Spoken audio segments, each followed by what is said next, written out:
Sans faire trop de bruit, Montpellier est bien installé en première moitié de classement et pourrait se rapprocher de l'Europe en cas de succès face à des Stéphanois qui, sans faire trop de bruit non plus, se rapprochent dangereusement de la zone rouge qui n'est que 4 points derrière.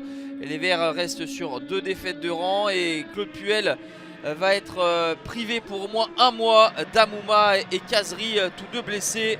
Belle ambiance à la Mosson, les bons résultats font venir les supporters.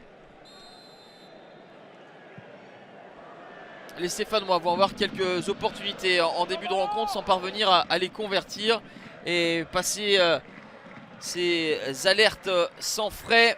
Les Montpelliérains vont mettre en place leur jeu en une touche de balle avec ce décalage jusqu'à Junior Sambia. Le centre étendu et Andy Delors vient couper pour croiser sa tête.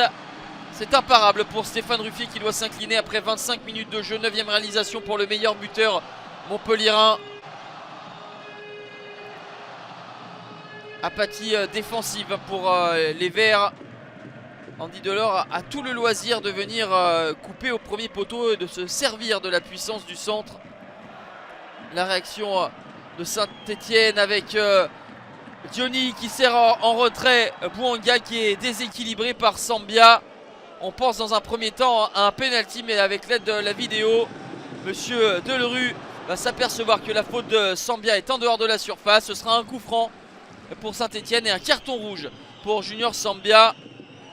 Le coup franc de Johan Cabaye va s'envoler au-dessus de la cage de Geronimo Rulli. Claude Puel donne de la voix, mais c'est un fait. Ces hommes sont en difficulté depuis plusieurs semaines. 1-0 à la pause pour Montpellier qui a su convertir sa première réelle occasion alors que Saint-Etienne avait été plutôt dominateur en début de rencontre. Les Stéphanois bien qu'étant en supériorité numérique depuis la 41e minute n'ont que trop peu eu l'opportunité de mettre en danger Geronimo Rulli. Peut-être ici avec cette volée de Diony, elle était cadrée mais trop sur le gardien argentin de Montpellier. Et une nouvelle situation avec ce centre-tir. Il recule les Montpelliérains. Michel Darzacarian appelle monsieur Delerue à siffler le coup de sifflet final. Ce sera chose faite à 1-0. Montpellier est 5e à 4 points du podium. Saint-Etienne défait pour la 8e fois en 10 matchs.